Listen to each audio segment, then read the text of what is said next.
தென்னாடுடைய சிவனே போற்றி, எந்நாட்டவர்க்கும் இறைவா போற்றி. ஓம் நம சிவாய. அன்பு கன்னிராசி நண்பர்களுக்கும் தோழிகளுக்கும் பிள்ளைகளுக்கும் பெரியோர்களுக்கும் வணக்கம். வருகிற ஏப்ரல் மாதம் 14ஆம் தேதி சித்திரை 1ஆம் நாளான அன்றுதான் தமிழ் புத்தாண்டு.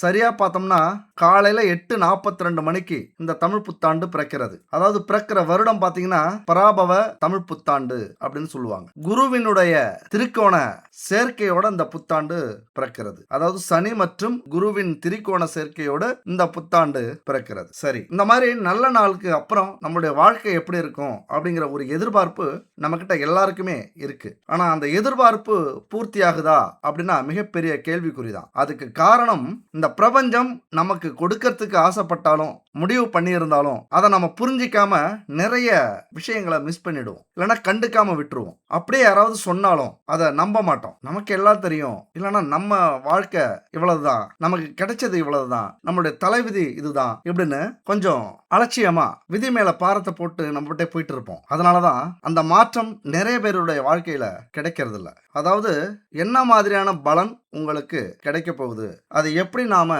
பயன்படுத்திக்க போறோம், அதன்படி எப்படி நாம நடந்துக்க போறோம், அப்படி நடந்துக்கிட்டோம்னா நம்ம வாழ்க்கையில அந்த மாற்றம் ஏற்படுமா அப்படின்னு யோசிக்கணும், முயற்சி பண்ணணும். எது வரைக்கும் முயற்சி பண்ணலாம் அப்படின்னா ஒரு 50% முயற்சி பண்ணீங்க அப்படின்னா கண்டிப்பா உங்களுக்கு இந்த மாதிரி ஜோதிடம் சொல்லக்கூடிய இந்த பலன் உங்களுக்கு நடக்கும், நடந்துதான் தீரணும். ஏன்னா அந்த பிரபஞ்ச விதியை யாரால மாற்ற முடியாது, அந்த டிசைனுக்குள்ளார தான் இருக்கும். சரி, விதி நான் நல்லா இருக்கணும் அப்படிங்கிற விதி இருந்ததுன்னா நல்லா இருக்க வேண்டியது தானே, அப்புறம் ஏன் நான் கெட்டு போறேன் அல்லது ஏன் நல்லா இருக்க மாட்டேங்கிறேன், ஏன் என் வாழ்க்கையில மாற்றம் ஏற்பட மாட்டேங்குது அப்படிங்கிற கேள்வி நீங்க வைக்கலாம். விதிங்கிற இடத்துல மதியும் செயல்படும். இந்த பிரபஞ்சம் கொடுக்கிற விதி அப்படின்னா ஒவ்வொரு உயிருக்குள்ளாரையும் இருக்கிற மதி செயல்படும். அந்த மதிதான் அதை நோக்கி பிரம்மாண்டமாக அல்லது சின்ன பலனோட இல்லைன்னா வாய்ப்புகளை மிஸ் பண்ணக்கூடிய இப்படி விதி செயல்படுத்தக்கூடிய விஷயங்களும் இங்க ரொம்ப முக்கியம். அதனாலதான் நம்ம வாழ்க்கை இந்த ஆண்டு நல்லா இருக்கும் அப்படின்னு சொல்லிட்டோம் அப்படின்னா நம்ம கண்டுக்காமலே முயற்சி பண்ணாமலே நம்ம மதியை செயல்படுத்தாமலே விட்டுட்டோம் அப்படின்னா நம்ம வாழ்க்கை பாதை மாறி பெரிய இழப்பை சந்திப்போம். அதனால என் அன்பு நண்பர்களே, தோழிகளே, இந்த பிரபஞ்சம் உங்களுக்கு கொடுத்திருக்கிற பலனை அனுபவிக்க முயற்சி பண்ணுங்க, வாய்ப்புகளை பயன்படுத்த முயற்சி பண்ணுங்க. கண்டிப்பா உங்க வாழ்க்கை தலைகீழாக மாறும். இந்த புத்தாண்டே எதுக்கு பிறக்குது அப்படின்னா உங்களுக்கு இருக்கிற எல்லா பிரச்சனைகளும் தீர்ந்து போக, எல்லா கஷ்டங்களும் காணாம போக, எல்லா துன்பங்களும் விலகி போக, அதுக்கு தான் பிறக்குது. அப்ப இந்த புத்தாண்டு உங்களுக்கு என்ன பலனை கொடுக்க போகுது, எதுல கவனமா இருக்கணும், வழிபட வேண்டிய தெய்வம் என்ன, பரிகாரங்கள் என்ன, எப்படி நீங்க வாய்ப்புகளை பயன்படுத்தலாம், எந்தெந்த விஷயங்கள்லாம் உங்களுக்கு மிக பாசிட்டிவா இருக்கு, எந்தெந்த விஷயங்கள்ல நீங்க பார்த்து கவனமா இருக்கணும், யோகம்லாம் எப்படி இருக்கு, இப்படி பல விஷயங்களை பத்தி இந்த வீடியோல நம்ம ஆராய போறோம். கவனமா கடைசி வரைக்கும். அதிர்ஷ்டம் உள்ளவர்கள், யோகம் உள்ளவர்கள் இந்த ஆண்டு கண்டிப்பா நான் என்னுடைய வாழ்க்கை தரத்தை ஒரு படி மேல உயர்த்தி தான் நிறுத்துவேன். நான் இப்படியே வாழ்ந்துட மாட்டேன், எனக்குன்னு ஒரு வாய்ப்பு எப்ப கிடைக்கும்னு நான் இருந்தேன், அது இப்ப எனக்கு கிடைச்சிருச்சு அப்படின்னு நம்பிக்கையோட இருக்கிறவங்க, பார்த்துக்கிட்டு இருக்கிறவங்க இந்த வீடியோவை கடைசி வரைக்கும் பாருங்க. அதுக்கு முன்னாடி வழக்கமா நம்ம ஒரு விளம்பரத்தை பத்தி சொல்லுவோம். குட் பேபி எல்லா பாரம்பரியமான தானியங்கள் மூலிகைகளை வச்சு அவங்க பூஜை பொருட்கள், உணவுப் பொருட்கள், மசாலா பொருட்கள், ஹெல்த் பொருட்கள், weight loss powder, weight gain powder, இப்படி பல விதமான மக்களுக்கு ஆரோக்கியமான ப்ராடக்ட்டை தயாரிச்சுக்கிட்டு இருக்காங்க. பாரம்பரியமான முறையில எண்ணெய் வகைகள், பாரம்பரியமான முறையில நெய் கொடுக்கறது, இப்படி நிறைய ப்ராடக்ட் ரெடி பண்ணிட்டு இருக்காங்க. கண்டிப்பா வாங்கி பயன்படுத்துங்க. தரமானதா, சுத்தமானதா, எந்த ஒரு ப்ரிசர்வேட்டிவும் இல்லாம ஆரோக்கியமான பொருட்களை கொடுக்கறாங்க. வாங்கி பயன்படுத்தி பாருங்க. ஓகே, இப்ப விஷயத்துக்கு வரலாம். இந்த வருஷ பிறப்பு அப்படிங்கிறது கன்னிராசி நண்பர்களுக்கு இப்ப நடந்துகிட்டு இருக்கிற இந்த காலகட்டம் அப்படிங்கிறது கொஞ்சம் சோதனையான காலகட்டம். என்ன சோதனை அப்படின்னு பாத்தீங்கன்னா, வெளியில எங்க பிரச்சனை நடந்தாலும் சமாளிச்சிடலாம். ஒரு வேலை, தொழில் அல்லது வெளிநாடு, வெளி உறவுகள்கிட்ட பிரச்சனை, நில பிரச்சனை, இப்படி எந்த பிரச்சனையா இருந்தாலும் சமாளிக்க முடியும். இப்ப நடக்கிறது என்னன்னு பாத்தீங்கன்னா, குடும்பத்துல பிரச்சனை நடந்துகிட்டு இருக்கு. ஏன் கொஞ்சம் சந்தேகம், உங்க கௌரவத்தை சோதிக்கிற அளவுக்கு சில பிரச்சனைகள். அந்த பிரச்சனையினால வம்பு வழக்கு, ஒரு நிலத்தை வைக்கலாமா, வீடை வைக்கலாமா, சொத்தை வைக்கலாமா, நகையை அடகு வைக்கலாமா, இப்படி பல யோசனையில இருக்கிறீங்க. ரொம்ப ஒரு இக்கட்டான சூழ்நிலை. நான் சொன்ன மாதிரி குடும்பத்திலே இந்த மாதிரியான பிரச்சனை வந்தது அப்படின்னா என்ன செய்ய முடியும்? ஆனா என் அன்பு கன்னிராசி நண்பர்களை பொறுத்த வரைக்கும் உங்களுடைய குணத்தை நீங்க தெரிஞ்சுக்கிட்டீங்க அப்படின்னா இதெல்லாம் ஒரு பெரிய விஷயமா பார்க்க மாட்டீங்க.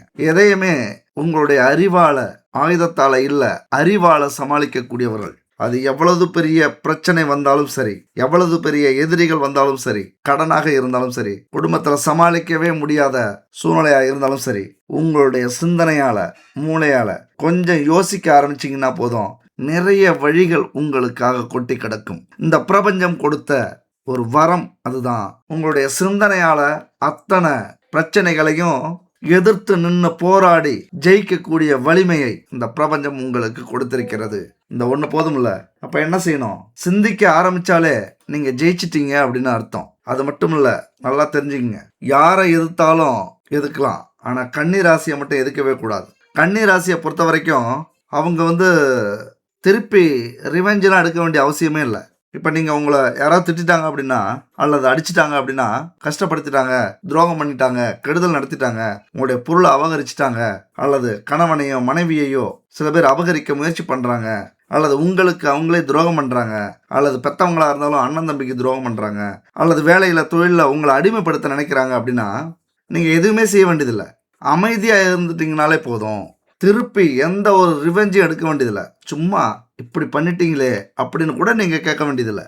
உங்களுடைய உள்ள குமரல், மனக்குமரல் இருக்குல்ல, அதுவே அவங்கள பெரிய பாதிப்பை ஏற்படுத்திடும். உங்களுக்கு துரோகம் செய்தவர்களோ, உங்களை எதிர்த்தவர்களோ, அல்லது உங்கள்கிட்ட பிரச்சனை பண்ணவங்களுடைய அடுத்த நிமிஷ வாழ்க்கை அப்படிங்கிறது மிகப்பெரிய சோதனை காலகட்டமாக மாறும். ஏன்னா கன்னி ராசிக்கிட்ட மட்டும் எந்த ஒரு பிரச்சனையும் வச்சுக்க கூடாது அப்படிங்கிறது ஜோதிட விதி. ஏன்னா அவங்களுடைய சிந்தனை ரொம்ப தூய்மையானதா இருக்கும். அவங்களுடைய எண்ணம், அதாவது ஆண் பால் பெண் பால் அப்படின்னு கேள்விப்பட்டிருப்பீங்க. இரண்டும் கலந்த கலவை, ஆண் பாதி பெண் பாதி அப்படின்னு இரண்டும் கலந்த கலவையாக இருக்கக்கூடியவர்கள் என் கன்னி ராசி நண்பர்கள். வேற எந்த ராசிக்கும் இந்த கொடுப்பினை இல்லை. அதனால தான் ஆண்களுடைய மனசும் பெண்களுடைய மனசும் ஒரே இடத்துல இருக்கிற ராசி இது. அந்த தாய் உள்ளம், யாருக்கும் கெடுதலே நினைக்காத அந்த உள்ளம் இருக்குல்ல, இந்த நேர்மையா வாழணும், யாரையும் கஷ்டப்படுத்த வாழக்கூடாது, அடுத்தவங்க பொருள் தேவையில்ல, அடுத்தவங்களுடைய உழைப்பு தேவையில்ல, நம்முடைய உழைப்புல நம்ம சாப்பிட்டாலும் சரி, பட்னியே கடந்தாலும் சரி, தொழில நஷ்டமே பட்டாலும் சரி, வேலையில கஷ்டப்பட்டு சரியான ஊதியமே கிடைக்கலனாலும் சரி, அடுத்தவங்களுக்கு துரோகம் பண்ணக்கூடாது அப்படிங்கிற ஒரு எண்ணம் இருக்குல்ல, அந்த எண்ணம் தான் உங்களை தூய்மையானவர்களாக, தூய சக்தியாக உங்களை மாற்றிக்கிட்டு இருக்கு. அதனால தான் நீங்கள் திட்டவே வேண்டியதில்லை, அடிக்க வேண்டியதில்லை, பேச வேண்டியதில்லை. உள்ள குமரல் இருக்குல்ல, உங்களுடைய எண்ணம், அதுவே அவங்கள பாதிச்சிடும். அப்போனா பார்த்துக்குங்க, உங்களுடைய அந்த பவரை பார்த்துக்குங்க. அப்போ நீங்கள் மாறவே வேண்டியதில்லை. இப்போ எப்படி நேர்மையாக இருக்கீங்களோ, நஷ்டமே ஆனாலும், கடனே வாங்க வேண்டிய சூழ்நிலை வந்தாலும், எத்தனை பிரச்சனைகள் வந்தாலும், குடும்பம் நடுத்தருவில் நின்னாலும், உங்களுடைய நேர்மையை மட்டும் விட்டு கொடுக்காதீங்க. அந்த ஆண்டவன் உங்கள் கூட இருக்கிறார், அதை மட்டும் மனசில் நினச்சிக்கங்க. அது ஒன்று தான் இந்த காலகட்டத்தில் உங்களை இன்னும் ஒரு தைரியத்தோட, தன்னம்பிக்கையோட காத்து வச்சிருக்கு. ஏன்னா ஒன்று மட்டும் நீங்கள் புரிஞ்சுப்பீங்க, உங்களுக்கு சொல்ல வேண்டிய அவசியம் இல்லை.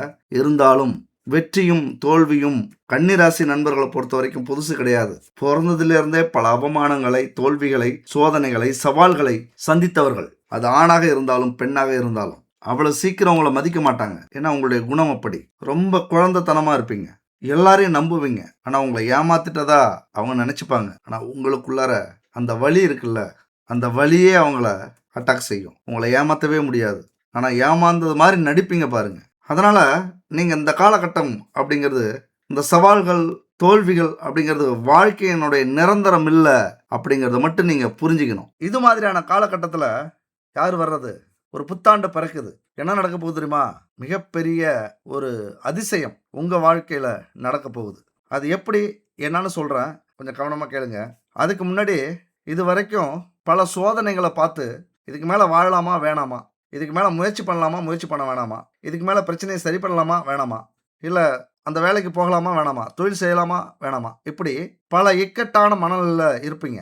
வேணுமா வேணாமா அப்படிங்கிற பிரச்சனை உங்களுக்கு இப்போ அதிகரிச்சிருக்கும். என் அன்பு சகோதர சகோதரிகளே, ஒன்று மட்டும் புரிஞ்சுக்கணும். வாழ்க்கையில் இந்த தோல்வி, தடை, பிரச்சனை, துன்பம் இதெல்லாம் எல்லா உயிரினங்களுக்கும் வர்றது தான். அது மலையாக இருந்தாலும் சரி, மரமாக இருந்தாலும் சரி, மனிதர்களாக இருந்தாலும் சரி. மலைக்கு எப்படிங்க வருது? இப்போதான் மலையெல்லாம் உடைச்சி கனிம வளத்தை எடுத்துக்கிட்டு இருக்காங்களே, இந்த மாதிரி தான் எல்லாத்துக்கும் பிரச்சனைகள் உண்டு.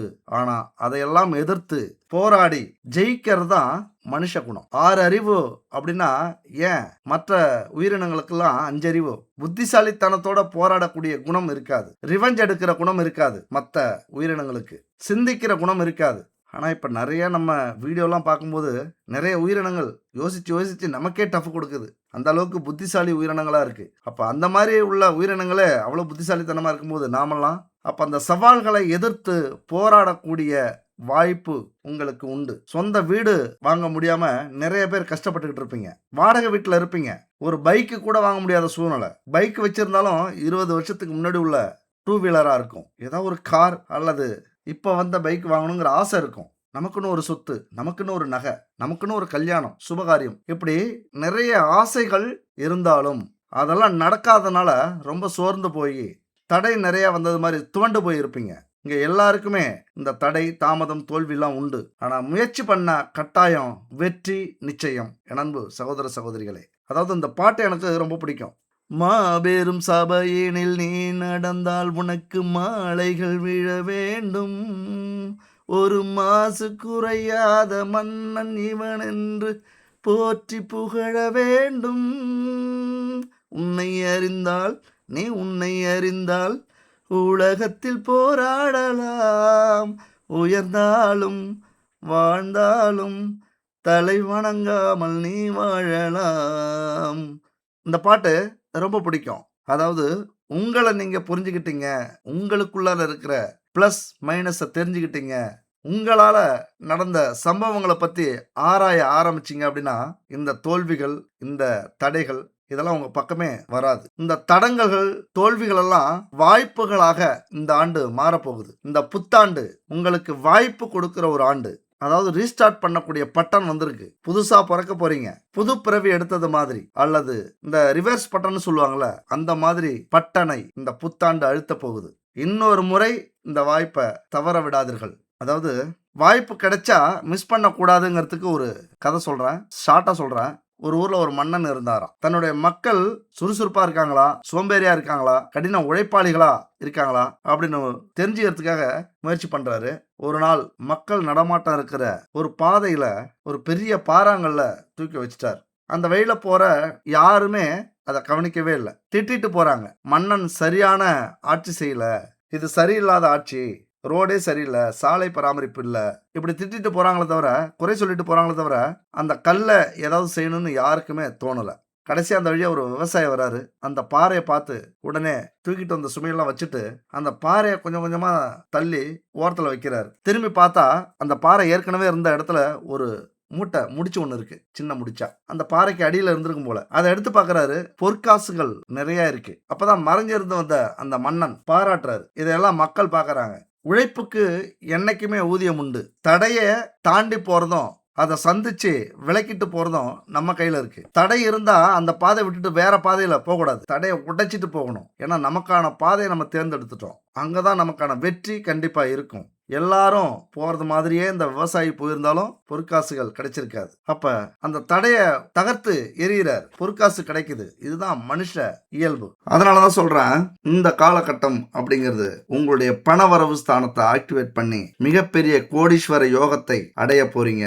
2, 5, 10, 11 ஆகிய பணவரவு ஸ்தானம் ஆக்டிவேட் பண்ணி மிகப்பெரிய பொருளாதார சீர்திருத்தத்தை உங்க குடும்பத்துல நீங்க கொண்டு வர போறீங்க. பெண்ணாக இருக்கீங்களா, கவலைப்படாதீங்க.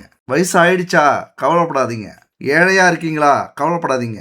வேலைக்கே போகாம வேலை இல்லாம வீட்டில் இருக்கீங்களா, கவலைப்படாதீங்க. தொழில நஷ்டம் ஆயிடுச்சா, கவலைப்படாதீங்க. இதுல எல்லாத்துலயும் இன்னொரு பக்கத்தை நீங்க பார்க்க போறீங்க. அப்படியே ஆப்போசிட். உங்கள் வாழ்க்கையும் உங்களுடைய நிலையும் உங்களுடைய சூழலும் தலைகீழான மாற்றத்தை கொடுக்க போகிறது இந்த காலகட்டம். 7ஆம் இடத்தில் சனி பகவான் இருக்கிறார். இந்த வருஷம், அதாவது ஜூன் மாசம் வரைக்கும் குரு பார்வை கிடையாது. அதனால ஆடுறா ரச ஆடுறா, குடும்பத்துல என்ன பிரச்சனை நடந்தாலும் கண்டுக்காதீங்க. எல்லாம் யாமறியேன், போயிட்டே இருங்க ஒரு ஜூன் மாசம் வரைக்கும். அப்புறம் அடிக்கும் பாருங்க. என்ன, அப்புறம் உங்கள் பக்கம் காத்தடிக்கும். அப்ப தூத்த ஆரம்பிங்க. இப்ப மட்டும் தூத்தாதீங்க. இப்ப அடிக்கிறது சூறாவளி. உங்களுக்கு தேவையான இதமான காத்து ஜூன் மாசம் அடிக்க போகுது. அன்னைக்கு அடிச்சு தூள் கலப்ப போறீங்க. ஏன்னா உச்சம் பெற்ற குருவின் பார்வை அங்க விழுது. அதோட நிறைய விஷயத்துல ஒரு மாற்றம், ஒரு ஏற்றம். திருமணம் நடக்கலையா, குழந்தை பாக்கியம் இல்லையா, வேலை இல்லாம வீட்டுல இருக்கீங்களா, தொழில்ல நஷ்டம் இல்லையா, அல்லது தொழிலையே ஆரம்பிக்கலையா, எந்த பாதையை தேர்ந்தெடுக்கிறதுன்னு தெரியலையா, எந்த இடத்துல போய் சம்பாதிக்கிறதுன்னு தெரியலையா, எது நம்ம தொழில், எது நம்ம வேலை, எங்க நம்மளுடைய அலுவலகம் இருக்கு, நம்ம என்னதான் செய்யறது, என்னதான் சம்பாதிக்கிறது, எப்படித்தான் வாழறது, இப்படி வழிவகை இல்லாம வழிவகை தெரியாம வாழ்ந்துகிட்டு இருக்கிற என் நண்பர் கன்னிராசி நண்பர்களுக்கு நீங்க எடுக்கக்கூடிய அத்தனை முயற்சிகள்லையும் மிகப்பெரிய வெற்றி அடைய போறீங்க. நிறைய ஐடியா கிடைக்க போகுது. உங்களுடைய சிந்தனை பரபரப்பா வேலை செய்ய போகுது. எல்லாமே உங்களுக்கு பாசிட்டிவா நடக்க போகுது. உங்களுடைய செயல்பாடு அப்படிங்கிறது ரொம்ப சுறுசுறுப்பா இருக்கும். இந்த மாணவர்களுக்கு மாணவிகளுக்கு இப்ப நடக்கக்கூடிய தேர்வுல வெற்றியை அடைவீங்க. அது மிகப்பெரிய வெற்றியை. பல துறை உங்களுக்கு கை கொடுக்க போகுது. உங்களை சாதனையாளர்களாக மாற்றப் போகிறது. அது வம்பாக இருந்தாலும் வழக்குகளாக இருந்தாலும் அதுல வெற்றி கிடைக்கும். சகோதர சகோதரிகளுடைய ஆதரவு உங்களுக்கு கிடைக்காம தடுமாறிக்கிட்டு இருப்பீங்க. உங்களுக்கே குழி பறிச்சிருப்பாங்க. எல்லாரும் உங்களை மதிக்கக்கூடிய, உங்களுடைய உறவு வேணும்னு தவிக்கக்கூடிய காலகட்டத்தை இந்த பிரபஞ்சம் கொண்டு வருது. எந்த பயணம் போனாலும் உங்களுக்கு வெற்றி. ஆரோக்கியத்துல கொஞ்சம் கவனமா இருங்க. மற்றபடி நீங்க என்ன நினைச்சாலும் அது நடக்கும். உண்மையை சொல்ல போனா கன்னிராசிக்கு இது பொற்காலம் அப்படின்னு தான் சொல்லணும். ஏன்னா எல்லாத்துலேயுமே ஒரு பாசிட்டிவ் கொஞ்சம் கொஞ்சமாக இந்த ஜூன் மாதம் வரைக்கும் உங்களுடைய முயற்சியை அப்படியே தள்ளு வண்டி மாதிரி தள்ளிக்கிட்டே போங்க. ஜூன் மாதம் வரைக்கும். அதுக்கப்புறம் பாருங்க, உங்களுடைய வாழ்க்கை ராக்கெட் வேகத்தில் பயணிக்கும். என்ன உங்களுக்கு கிடைக்கலனாலும், எது மேலே உங்களுக்கு தாகம் இருக்கு, ஆசை இருக்கு, நிறைவேறல, கனவு கனவாகவே இருக்கு அப்படின்னாலும் அதையெல்லாம் நிறைவேற்றி கொடுக்க போகிறது இந்த ஆண்டு. தொழில் விஷயத்துல நன்மைதான். வியாபாரம்லாம் பிச்சுக்கிட்டு போகும். கொஞ்சம் சிந்திச்சு செயல்படுங்களேன். சிந்தனையை கிளறுங்க. கிடைச்ச அனுபவம் போதும். நிறைய விஷயத்த கத்துக்கிட்டீங்க. நிறைய பேர் உங்களுக்கு தீங்கு செஞ்சிருப்பாங்க. நல்ல விஷயத்துல கிடைக்கிற அனுபவத்தை விட கெட்டதுல கிடைக்கிற அனுபவம் மிக பெரியது, உயர்ந்தது. அந்த அனுபவத்துல கிடைக்கிற அனுபவத்தை வச்சு செய்யற எதுவுமே தோற்காது. ரொம்ப துல்லியமா இருக்கும், ஷார்ப்பா இருக்கும். எடுக்கிற முயற்சி இந்த வருஷம் முடியுது. யாரையும் இனிமேல் நம்பாதீங்க. நம்பினது போதும். உங்களுடைய திறமையை மட்டும் நம்பி செயல்பட போறீங்க. அதாவது கூடவே பிறந்தவங்களா இருந்தாலும் சரி, கட்டினவங்களா இருந்தாலும் சரி, அல்லது பெற்றோர்களாக இருந்தாலும் சரி, உறவினர்களாக நண்பர்களாக இருந்தாலும் சரி, யார் பேச்சையும் கேட்டு நடக்காதீங்க. அப்படி நம்பினீங்க அப்படின்னா கண்டிப்பா ஏமாற்றத்தை சந்திப்பீர்கள். ஏன்னா சனி பகவான் இடத்துல இருந்து அவங்க பார்க்குறாங்க. நண்பர்கள், துணை, தொழில் கூட்டாளிகள் இவங்க சொல்றத கேட்கவே கூடாது இந்த காலகட்டத்தில். அதாவது ரொம்ப நம்பிக்கையானவங்களா இருந்தாலும் சரி, அவங்க சொல்றது இது வரைக்கும் எல்லாமே சரியா இருந்தாலும் சரி, இந்த வருஷம் மட்டும் கொஞ்சம் கேட்காதீங்க. அதுவும் ஜூன் மாசம் வரைக்கும். அதுக்கப்புறம் கேட்டுக்கலாம். ஏன்னா அவங்க நல்லதே சொன்னாலும் சரி, கெட்டதா தான் உங்களுக்கு முடியும். பெரிய விஷயத்த முடிவெடுக்க வேண்டாம். அப்புறம் சொல்லக்கூடாது, இவங்க சொல்லி தான் நான் செஞ்சேன் அப்படிங்கிற சூழ்நிலை கொண்டு வந்து கொடுக்கும். நான் நல்லதுக்கு தான் சொன்னேன், உங்களுக்கு இப்படி நடந்துருச்சு அப்படின்னு வருத்தப்படுவாங்க அவங்க. அதனால இந்த காலகட்டத்தில் யார் சொல்றதையும் கேட்காம இருக்கிறது, நம்பாம இருக்கிறது நல்லது. பெரிய ஏமாற்றத்தை தவிர்ப்பீங்க. உங்களை நம்பி எந்த காரியம் கொடுத்தாலும் சரி, அது அற்புதமான முடிவை சந்திக்கும். நிறைய சொத்துக்கள் சேரும், பணம் சேரும், எல்லா விஷயத்திலையும் ஒரு நன்மை வந்து சேரும். எல்லாத்தையும் நல்ல விஷயமா முடிப்பீங்க.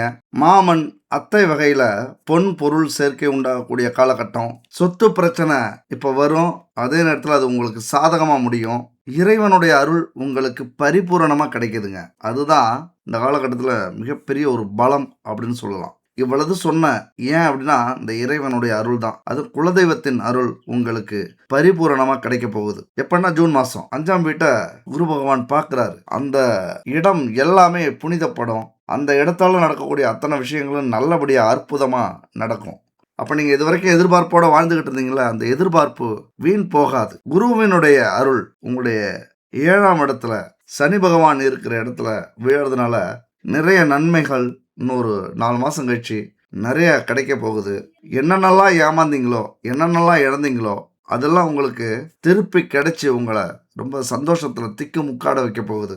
நண்பர்கள், சொந்த பந்தத்தில் இருந்த பகை நீங்கும். சில நேரத்தில் புது பகை உருவாகலாம். ஏன்னா நிறைய ஒரு ஒழுங்கு படுத்துறது அப்படின்னு சொல்லுவாங்களே, அது உங்கள் வாழ்க்கையில் இப்போ நடக்க போகுது. சரியில்லாத அத்தனை விஷயங்களும் உங்களை விட்டு விளக்க போகுது. அது பிரச்சனையாக இருந்தாலும் சரி, மனிதர்களாக இருந்தாலும் சரி, அல்லது செயலாக இருந்தாலும் சரி, உங்களை பாதித்த அத்தனை விஷயமும் உங்களை விட்டு விலகி நிற்க போகுது. ரொம்ப நிதானமாக இருப்பீங்க, பொறுமையாக இருப்பீங்க, அமைதியாக இருப்பீங்க. உழைப்புக்கேற்ற ஊதியம் கண்டிப்பாக கிடைக்கும். அதோட ஆக்கப்பூர்வமான விஷயம் அப்படின்னு சொல்லுவோம்ல, ஆக்கப்பூர்வமான விஷயத்தை தான் இனிமேல் நீங்கள் செய்வீங்க. ஏன்னா செஞ்சதெல்லாம் வேஸ்ட் ஆகிருக்கும். எதை செஞ்சாலும் தோல்வியில் போய் முடிஞ்சிருக்கும். இனிமே நல்லது நடந்தால் மட்டும்தான் அதை செய்வீங்க. உங்களுக்கு அது முன்னாடி தெரிஞ்சிடும், இது கிடைக்கும், இது நடக்கும் அப்படின்ட்டு. அதனால் அதை மட்டும்தான் இனிமேல் செய்ய போகிறீங்க. அது உங்களுக்கு நல்லபடியாக முடிய போகுது. நிறைய வேலைகளை செய்வீங்க பாருங்கள். ஒரு வேலைக்கே முன்னாடி வழி இருக்காது. ரொம்ப பிஸி ஆகிடுவீங்க. அதுதான் ஒரு ப்ளஸ்ஸு. ஒரு வியாபாரமா, ஒரு தொழிலா, ஒரு வேலையா, அல்லது உங்களுடைய குடும்பத்தினருக்கு வேலையா, தொழிலா, அவங்க என்ன செய்கிறாங்க அப்படின்னு ரொம்ப பரபரப்பாக நீங்கள் வேலை செய்ய போகிறீங்க. உங்களுடைய வேலைகள் அப்படி இருக்க போகுது. டக்கு டக்குன்னு ஒரு தெளிவான முடிவை எடுப்பீங்க. அதே போல் குடும்ப விஷயத்தில் கொஞ்சம் கவனமாயிருங்க.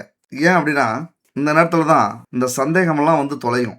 எப்பப்பயோ நடந்த சம்பவத்துக்கு இப்போ முடிவு வரும். அன்னைக்கு அலட்சியமாக போன உங்களது துணை இன்னைக்கு சந்தேக பார்வையோட ஏதோ ஒன்று நடக்க போக பழசையெல்லாம் நோண்டி எடுத்து குடைய ஆரம்பிச்சிருவாங்க. ரொம்ப நிதானமாக இருங்க. இந்த குடும்பத்தில் பல குழப்பங்கள் இந்த ஒரு 3 மாசத்துல வர்றதுக்கான வாய்ப்புகள் உண்டு. அது மட்டும் இல்லை, அடுத்தவங்களோட பழகும்போது கொஞ்சம் பார்த்து பழகுங்க, எச்சரிக்கையோட பழகுங்க. நீங்கள் என்னதான் நல்ல மனசோட பழகுனாலும் அடுத்தவங்க எப்படி இருக்காங்க, என்ன மனநிலையில் இருக்காங்க, என்ன எண்ணத்தில் இருக்காங்க, எப்படி பழகுறாங்க உங்களுக்கு தெரியாதுல்ல. ஆனால் உங்ககிட்ட பழகிறவங்க அத்தனை பேருக்கும் ஒரு உணர்வு இருக்கும். இந்த காதல், காமம், இன்பம், உங்களை அது ஆணாக இருந்தாலும் பெண்ணாக இருந்தாலும் உங்களை அடையிறதுக்கான அத்தனை வழிவகைகளும் செய்வாங்க. நீங்கள் நிறைய கவனிச்சிருக்கலாம். உங்ககிட்ட பழகிற ரொம்ப நெருங்கிய உறவோ அல்லது குடும்பத்தில் இருக்கிறவங்கள தவிர மற்றவங்க எல்லாருமே ஏதோ ஒரு நோக்கத்துக்காக, உங்களுடைய உடல் சுகத்துக்காக பழகிட்டு இருப்பாங்க. அதுக்கேற்ற மாதிரி இந்த காலகட்டம் ரொம்ப அதிகமான சோதனையை உங்களுக்கு கொடுக்கும். அதிக பேர் இடையில வருவாங்க, பிரச்சனை பண்ணுவாங்க, உங்கள் மனசை கெடுக்கிறதுக்கு முயற்சி பண்ணுவாங்க. அதுதான் மிகப்பெரிய கஷ்டமான ஒரு காலகட்டம். ஏன்னா வம்பு, வழக்கு இதெல்லாம் ஏற்படுவதற்கான வாய்ப்புகளும் உண்டு. 2 விஷயம், வேற்றுமொழி மனிதர்களால் ஆதாயமும் உண்டு. காதல், அடுத்தது கல்யாணம், அடுத்தது சுகம், குழந்தை, இந்த வாய்ப்புகளும் உண்டு. ஆனால் அவமானம், கஷ்டம், துன்பம், ஊரை விட்டு போகிறது இதுவும் உண்டு. நீங்கள் எடுத்து வைக்கிற ஒவ்வொரு அடியும் எந்த பாதையை தேர்ந்தெடுக்கிறீங்க, எதை நோக்கி போகிறீங்க அப்படிங்கிற கவனம் உங்களுக்கு எப்பொழுதுமே இருக்கணும். ஒன்றும் இல்லை, ஈஸியாக நீங்கள் புரிஞ்சுக்கலாம். திருமண வயதில் இருந்தால் ஒரு காதல் கிடைக்கும். அந்த காதல் உடனே கை கூடும். ஜூன் மாதத்துக்கு அப்புறம் திருமணம் ஆனவர்கள் மேலே ஒரு கவனம், ஈர்ப்பு வருதா, ஒரு ஆசை வருதா, ஒரு எண்ணம் அலைபாயுதா, அப்போ தெரிஞ்சுக்கலாம் நீங்கள் ஏதோ ஆப்பு வரப்போகுது அப்படின்ட்டு. இவ்வளோதான், ஈஸியாக புரிஞ்சுக்கலாம். நமக்கு என்ன வரப்போகுது அப்படின்னு கொஞ்சம் நமக்கு பிரபஞ்சம் புரிய வைக்கும். சில விஷயங்கள் நமக்கு புரிய வைக்கும். அதெல்லாம் ஒதுக்கிட்டு நம்ம மீறி போகிறோம் அப்படின்னா அங்கே தான் சிக்கிக்கணும். ஆகா ஓஹோன்னு சொன்னாங்க அஸ்ட்ராலஜியில்.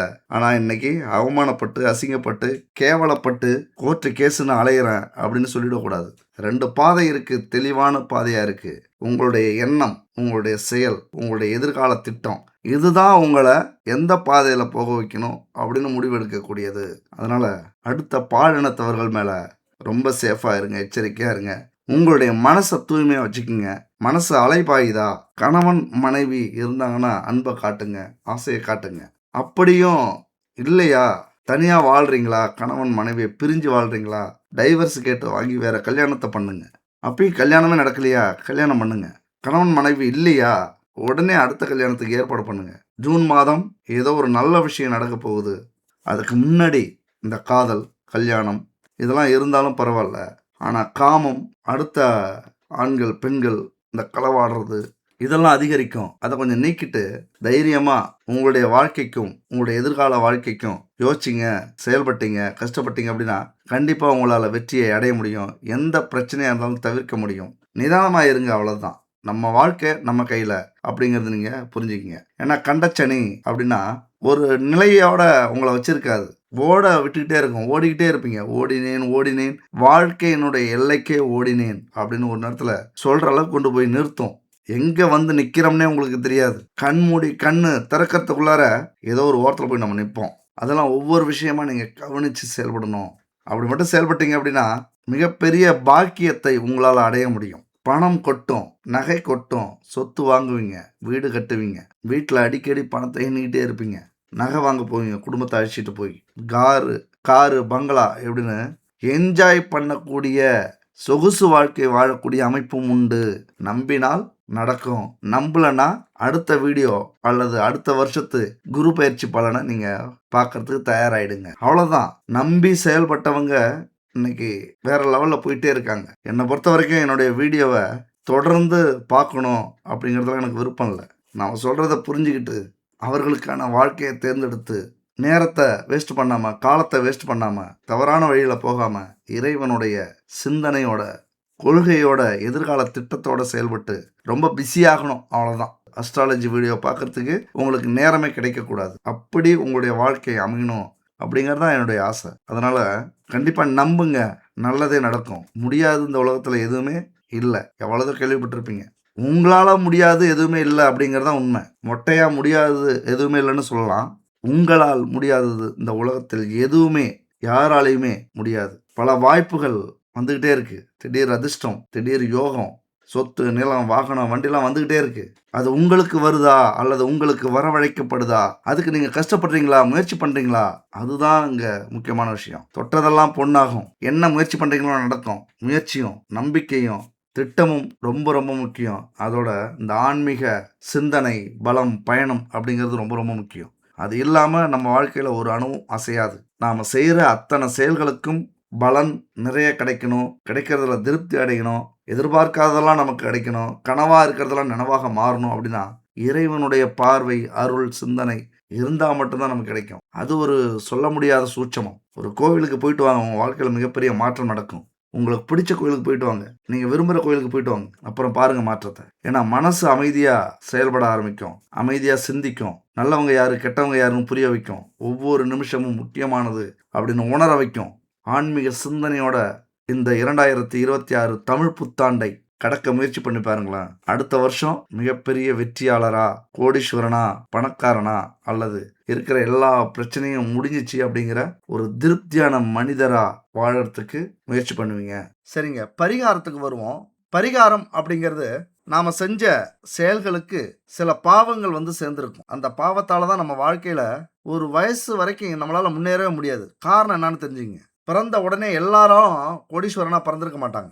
ஏழையாக பிறந்து குடும்பத்தில் பெரிய கஷ்டப்பட்டு அவஸ்தைப்பட்டு அவமானத்தை சந்திச்சு போகாத இடமெல்லாம் போய் செய்யாத வேலையெல்லாம் செஞ்சு படாத அவமானத்தை எல்லாம் பட்டு ஒரு 35-40 வயசுக்கு மேலே என்ன பண்ணுவாங்க, வாழ்க்கையில் ஜெயிப்பாங்க. அதுக்கு மிக முக்கிய காரணம் என்னன்னா, செஞ்ச பாவங்கள், நம்முடைய முன்னோர்கள் செஞ்ச பாவங்கள், இதெல்லாம் நம்ம ஒரு 20-30 வருஷம் அனுபவிச்சுட்டு அதுக்கப்புறம் வாழ்க்கையில் நாம் முன்னேறோம். கெட்ட கர்மாவை தீர்த்துட்டு நல்ல கர்மாவை அனுபவிக்க ஆரம்பிக்கிறோம். அதனால இந்த தலைமுறையில் எந்த பாவங்களும் நம்ம செய்யக்கூடாது. முதல் விஷயம். 30-35 வயசு வரைக்கும் அனுபவிக்கிறோம். இரண்டாவது விஷயம், அப்படியே இதெல்லாம் புரிஞ்சுக்கிட்டீங்க அப்படின்னா, இந்த பரிகாரங்களை செஞ்சீங்க அப்படின்னா அந்த பாவங்கள்லாம் போகும். மிக முக்கியமாக 25 வயசு உங்களுக்கு ஆகுது, இன்னும் நான் 35-40 வயசு வரைக்கும் வெயிட் பண்ணுமா நான் முன்னேறதுக்கு அப்படின்னு நீங்கள் கேட்கலாம். அப்போ தான் என்னுடைய பாவம் தீருமா அப்படின்னு கேட்கலாம். அதுக்குத்தான் இந்த பரிகாரம். நாமளே வருத்திக்கிறோம், அவ்வளோதான். அதாவது நம்முடைய பாவங்கள் போகணும் அப்படின்னா அந்த பரிகாரத்தை செய்யுங்க.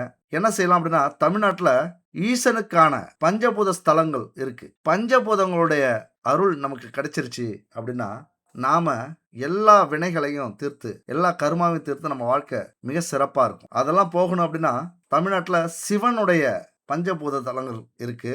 திருவானைக்காவல் இது நீர்ஸ்தலம், சிதம்பரம் ஆகாயஸ்தலம், காஞ்சிபுரம் நிலஸ்தலம், திருவண்ணாமலை நெருப்பு ஸ்தலம், காளஹஸ்தி வந்து காற்று ஸ்தலம். இந்த 5 ஸ்தலங்களுக்கும் முடிஞ்சா போகலாம். இல்லை எங்களால் 5 இடத்துக்கும் தனித்தனியாக போக முடியாது, கொஞ்சம் வசதி இல்லை அப்படின்னா அடுத்த பரிகாரமாக இந்த 5 ஸ்தலமும் ஒரே இடத்துல இருக்கு. அது எங்க இருக்குன்னா மதுரையில் இருக்கு. அது எந்தெந்த கோவில்?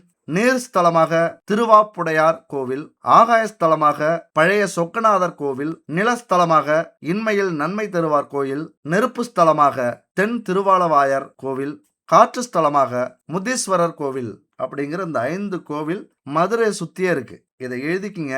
5 இடத்துக்கு போக முடியல அப்படின்னா ஒரே ஊரில் மதுரையில் போய் இந்த 5 இடத்தையும் பார்த்தீங்க அப்படின்னா அந்த பஞ்சபூத அருள் உங்களுக்கு கிடைச்சிரும். இது கிடைச்சிட்டாலே உங்கள் வாழ்க்கையில் எல்லாமே நீங்கள் சாதிப்பீங்க, எல்லாமே கிடைச்சிரும். கோடீஸ்வரர் ஆவது 101% உண்மை. சரிங்க, எங்களால் மதுரைக்கு போக முடியல, வேற ஏதாவது இருக்கா அப்படிங்கிறவங்களுக்கு ஒரு எளிமையான வீட்டில் பரிகாரம், இதையாவது தயவு செஞ்சு செய்யுங்க. இந்த பரிகாரத்தை நீங்கள் செய்கிறீங்க அப்படின்னா பஞ்சபூதங்கள் சக்தி அதிகரிக்கும், வீட்டில் நேர்மறை ஆற்றல் அதிகரிக்கும், பிரச்சனையே வராது. என்ன செய்யணும் அப்படின்னா, பஞ்சதீப எண்ணெய் கேள்விப்பட்டிருப்பீங்க. பசு நெய், விளக்கெண்ணெய், வேப்பெண்ணெய், இழுப்பெண்ணெய் தேங்காய் எண்ணெய். இப்படி 5 எண்ணெயை கலந்த பஞ்சதீப எண்ணெய் மிகப்பெரிய சக்தி வாய்ந்தது. நம்ம நெய் ஊற்றுவோம், நல்லெண்ணெய் ஊற்றுவோம் தீபத்துக்கு. ஆனால் அந்த 5 எண்ணெயை வாங்கி ஊற்றுனீங்க அப்படின்னா பஞ்சதீபத்துடைய அருள் பரிபூரணமாக கிடைக்கும். பல சாபங்கள் தீரும். இந்த எண்ணெயை வாங்கிக்கிங்க. பரிகார நேரம்னு பார்த்தீங்கன்னா வெள்ளிக்கிழமை, செவ்வாய்க்கிழமை இந்த 2 கிழமையில காலையில் 6 மணி இல்லைன்னா மாலை 6 மணி இந்த 2 டைம் எடுத்துங்க. வழக்கம் போல் காலையாக இருந்தால் குளிச்சுட்டு வீட்டை சுத்தம் பண்ணிட்டு நல்ல ட்ரெஸ்ஸு, புது ட்ரெஸ்ஸாக இருந்தாலும் துவைச்ச ட்ரெஸ்ஸாக இருந்தாலும் உடுத்திக்கிட்டு கோலமாவால் வாசலில் கோலம் போட்டுட்டு பூஜை அறையில் தீப தூபம்லாம் ஏற்றிக்கிங்க. பூஜை அறை இல்லையா, நீங்கள் ஏதோ இடத்துல சாமி போட்டால் வச்சுருப்பீங்க, அங்கெல்லாம் தீப தூபம் ஏற்றிக்கிங்க. வீட்டில் வெள்ளி செவ்வாய் இல்லைன்னா எல்லா நாளுமே முடிஞ்சா ஒரு சாம்பிராணி புகை ஏற்றி விடுங்க, ஊதுபத்தி ஏற்றி விடுங்க. இல்லைன்னா பஞ்சகாவிய விளக்கு, பஞ்சகாவிய சாம்பிராணி இதெல்லாம் இருக்குது. இதெல்லாம் வாங்கி எப்பொழுதுமே டெய்லியும் ஏற்றத்துக்கு பாருங்கள். வீட்டில் எந்த ஒரு கெட்ட சக்தியும் எதிர்மறை சக்தியும் வீட்டுக்குள்ளார வரவே கூடாது. அது இருந்துச்சுன்னா இந்த சாம்பிராணி இந்த புகையாலே காணாம போயிடும். இந்த பஞ்சகாவிய விளக்கு சாம்பிராணி இருக்குல்ல, அதெல்லாம் ஹோமம் வளர்க்கறதுக்கு ஈக்குவலான பொருள். உங்களுக்கு தரமானதா பக்கத்தில் கிடைக்கல அப்படின்னா நான் முன்னாடி சொன்னது மாதிரி குட் பேபி ஜெய்சான் இந்த கம்பெனியில் கான்டாக்ட் பண்ணி வாங்கிக்கிங்க. எல்லாமே இருக்குது, நல்லாவே இருக்குது. பாரம்பரியமான சுத்தமான கலப்படம் இல்லாத பொருட்களாக தயாரித்து கொடுத்துக்கிட்டு இருக்காங்க. ஒரு 60-70 பொருட்கள், இன்னும் அவங்கள்ட்ட 100 பொருட்கள் மேலே வரப்போகுது. குடும்பத்துக்கு தேவையான அத்தனை பொருட்களும் கலப்படம் இல்லாமல் கொடுக்கணும் அப்படிங்கிறது அவங்களுடைய கொள்கையாக சொல்கிறாங்க. வாங்கி பயன்படுத்தி பாருங்கள். அவங்கள்ட்ட இந்த பஞ்சதீப எண்ணெயும் இருக்குது, இந்த தீப பொருட்களும் இருக்குது, பூஜை பொருட்களும் இருக்குது. அதனால் வாங்கி பயன்படுத்தி பாருங்கள். சரி, தீப தூபம் ஏற்றிக்கிட்டு பஞ்சதீப எண்ணெயை ஊற்றி 5 முகம் கொண்ட விளக்கா இருந்தால் ரொம்ப நல்லது. ஏன்னா பஞ்சதீப எண்ணெய்னா பஞ்சபூதங்களுக்கான பரிகாரம் அது. அதனால 5 முக விளக்க ஏற்றிக்கிட்டு அப்படி உட்காருங்க. நல்லா வேண்டிக்குங்க. குலதெய்வத்தை, இஷ்ட தெய்வத்தை, நவக்கிரகங்களை, லட்சுமி தேவிகளை, 33 தேவர்களை, அதே போல் பிரபஞ்சத்தை வேண்டிக்கிட்டு இந்த மந்திரத்தை கடைசியாக சொல்லுங்க. மகாலட்சுமி மந்திரம். மகாலட்சுமி செல்வத்துக்கு அதிபதி. இந்த மந்திரத்தை 108 முறை சொல்லணுங்க.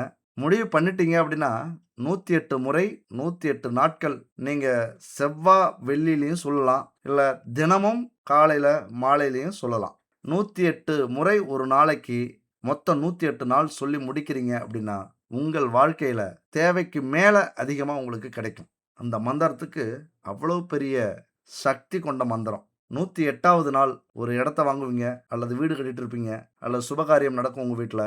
உங்களுடைய குடும்பத்தார் எல்லாருமே சந்தோஷமாக சுகமாக இருப்பாங்க, என்ஜாய் பண்ணுவாங்க. பணங்காசை ஒரு பக்கம் எண்ணிட்டு இருப்பீங்க, ஒரு பக்கம் நகை வாங்கிட்டு இருப்பாங்க வீட்டில் உள்ளவங்க, இன்னொரு பக்கம் தேவையான பொருட்கள்லாம் வீட்டுக்கு வாங்கிட்டு இருப்பாங்க. இப்படி ஆளாளுக்கு செலவு பண்ணாலும் வற்றாத செல்வம் உங்களுக்கு இந்த லட்சுமி தேவியால் கிடைக்குங்க. இந்த மந்திரத்தை 108 முறை சொல்லுங்க. ஓம் க்ளீம் லட்சுமியே நமக, ஓம் க்ளீம் லட்சுமியே நமக அப்படிங்கிற மந்திரம் ஒரு அற்புதமான மந்திரங்க.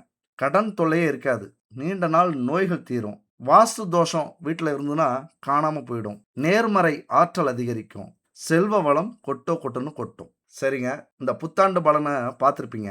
கடைசியாக ஒன்று சொல்லி முடிச்சுக்கிறேன். வாழ்க்கையில் வர தடைகள், தோல்விகள் நம்ம திறமையை மேம்படுத்திக்கிறதுக்காகத்தான், முன்னேற வழி கொடுக்கறதுக்காகத்தான். அதனால தடை என்பது முடிவல்ல, அது வெற்றிக்கான அடித்தளம். உலகத்தில் உள்ள முன்னணி கோடீஸ்வரர்கள்லாம் இதை தான் நமக்கு வாழ்க்கை பாடமாக சொல்லி கொடுக்குறாங்க. கனவுகளை விடாமல் பிடித்து கொள்ளும் மன வலிமையும் தடைகளை தாண்டும் துணிச்சலும் உங்கள்கிட்ட இருந்தா எந்த நிலையில இருந்தாலும் உச்சியை அடைவீர்கள், புகழை அடைவீர்கள், செல்வத்தை அடைவீர்கள். தடைகளை, தோல்விகளை கண்டு அஞ்சாமல் அதை ஒரு பாடமாக கொண்டு முன்னேறுவதே வெற்றியின் ரகசியம். நண்பர்களே, தோழிகளே, அடுத்த ஒரு அற்புதமான வீடியோவில் சந்திப்போம். நன்றி, வணக்கம்.